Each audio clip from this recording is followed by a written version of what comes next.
Film की शुरुआत में हम वांग नाम के लड़के को देखते हैं जो कि एक लड़की की पेंटिंग बना रहा होता है, जिसके बाद वो उस लड़की के साथ इंटीमेट भी होता है। लेकिन वांग जल्द लीक कर देता है, जिससे वो लड़की वांग से गुस्सा होकर वहां से चली जाती है। इसके बाद वांग को उसकी गर्लफ्रेंड का कॉल आता है, जो कि वांग से इसलिए ब्रेकअप कर लेती है क्योंकि वो इंटीमेट होने के दौरान जल्द ही लीक हो जाता है। तब वांग उसे कहता है कि मैं तुमसे प्यार करता हूँ, इसलिए मैं हमेशा तुम्हारा इंतजार करूंगा। और इसी के साथ ये सीन यहीं पर कट हो जाता है। जिसके बाद अगले सीन में हम वांग की मॉम को देखते हैं, जिन्हें एक कॉल के जरिए पता चलता है कि उनके फादर की तबीयत बहुत ही ज़्यादा खराब है और वो हॉस्पिटल में एडमिट है। इसलिए वांग की मॉम वहाँ जाने के लिए पैकिंग वगैरह करने लगती है। तभी वहाँ वांग आता है, जिसे उसकी मॉम सब कुछ बताने के बाद बताती है कि वो भी उसके साथ चल रहा है। जिस बात पर वांग वहां जाने से मना करता है क्योंकि उसके एग्जाम जल्दी होने वाले थे, इसीलिए वो पढ़ाई को बीच में छोड़कर नहीं जा सकता था। तब इस बात पर वांग की मॉम उसे अपनी फ्रेंड सुयोन के बारे में बताती है और कहती है कि जब तक मैं वापस नहीं आ जाती तो मेरी फ्रेंड के घर ही रहोगे। और फिर वो वांग को एक एड्रेस देकर उसे जाकर सुयोन से मिलने के लिए कहती है। इसके बाद वांग सुयोन से मिलने उसके घर पहुंचता है, जहां दरवाजा खुला होने की वजह से वो देखता है कि सुयोन न्यूड होकर खुद को एक शीशे में देखी जा रही है।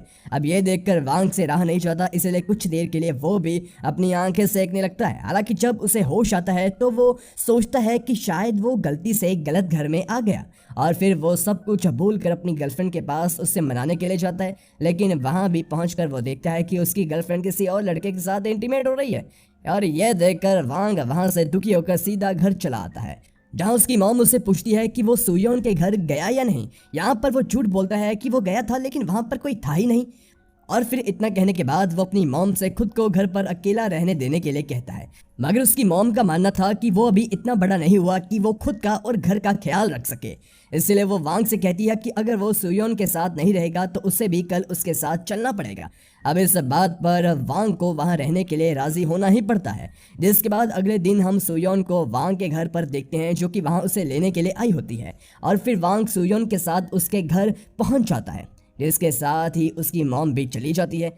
सुयोन के घर पहुंचकर वांग को पता चलता है कि यहाँ पर उसे सुयोन की भतीजी योंग के साथ रूम शेयर करना पड़ेगा, जो सुनकर वांग थोड़ा सा अनकंफर्टेबल हो जाता है। लेकिन सुयोन उसे बताती है कि उसे बिल्कुल भी फिक्र करने की जरूरत नहीं है, क्योंकि वो बहुत ही बिंदास लड़की है, जिससे तुम्हारे साथ रूम शेयर करने में कोई भी दिक्कत नहीं होगी। हालांकि वो भी स्कूल गई है, जिसके बाद वो एक पार्टी में जाएगी, इसलिए उसे आने में देर हो जाएगी।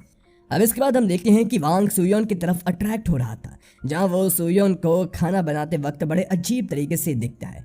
अब रात के समय जब वांग सो रहा होता है, तभी वहां योंग आकर उसके बगल में ही लेट जाती है, क्योंकि वो नशे में थी, इसलिए उसे नहीं पता था कि वो क्या कर रही है। उसे वांग देखता है तो पता चलता है कि उसने काफी छोटे कपड़े पहने हुए थे, इसलिए उसे योंग के बगल में इस तरह सोना अच्छा नहीं लग रहा था, जिसके कारण वो नीचे ड्राइंग रूम में जाकर सो जाता है, जहां उसे अगली सुबह सुयोन जगाती है और उसके यहाँ सोने का कारण जानकर उसे कहती है कि वो ये सब ना सोचा करे, क्योंकि उसने पहले ही उसे बताया था कि योंग काफ़ी बिंदास लड़की है, जिसे इन सब से कुछ फर्क नहीं पड़ता। अब कुछ देर बाद हम योंग को सुयोन और वांग के साथ नाश्ता करते हुए देखते हैं, जिस दौरान योंग वांग से कहती है कि उसने शायद वांग को पहले कहीं देखा है, जिसके जवाब में वांग उसे कहता है कि ऐसा बिल्कुल भी नहीं हो सकता, क्योंकि वो घर से बाहर कम ही निकलता है।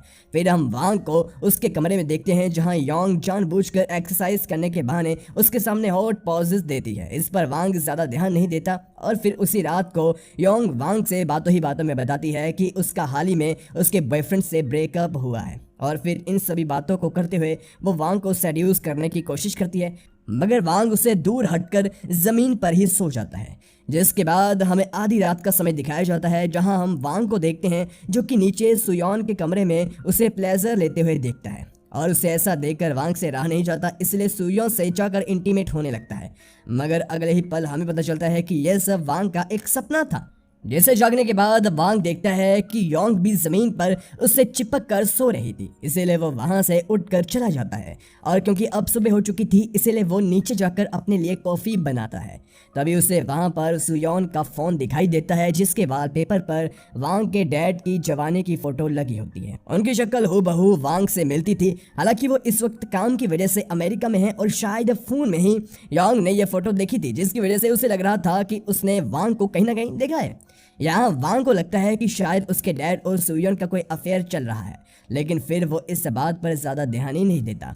इसके बाद हम वांग को नहाते हुए देखते हैं, जहां योंग जानबूझकर ब्रश करते हुए घुस जाती है और फिर वांग जब उसे बाहर जाने के लिए कहता है तो वो उसे वहां सेड्यूस करने की कोशिश करती है, लेकिन इस बार भी वांग किसी तरह से खुद पर काबू करके वहां से बाहर निकल आता है, जिसके पीछे योंग भी निकलती है और उसे इमोशनल ब्लैकमेल करते हुए कहती है कि उसे पता है कि वो सुंदर नहीं है, इसलिए शायद वो उसे इग्नोर कर रहा है। अब यहाँ वांग खुद को रोक नहीं पाता, जिसके बाद वो उसके साथ वहीं इंटीमेट होता है, जिन्हें ऐसा करता हुआ सुयन भी देखती है, लेकिन वो बिना कुछ बोले ही वहां से चली जाती है।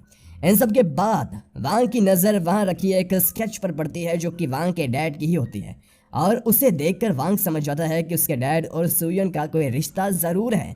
फिर हम तीनों को साथ में खाना खाते हुए देखते हैं, जहां योंग वांग के साथ छेड़खानी करने की कोशिश करती है, मगर वांग के दिमाग में तो उसके डैड और सुयन को लेकर बातें चल रही थी, इसलिए वो योंग पर ध्यान नहीं देता और उसकी इस बात से नाराज होकर योंग अंदर कमरे में चली जाती है, जिसके जाते ही वांग से रहा नहीं जाता और वो सुयोन से अपने डैड और उनके बीच के रिश्ते के बारे में पूछ ही लेता है, जिस पर सुयन उसे बताती है कि कुछ साल पहले तक उसके और वांग के डैड के बीच अफेयर रह चुका है, लेकिन अब उनके बीच ऐसा कुछ नहीं है।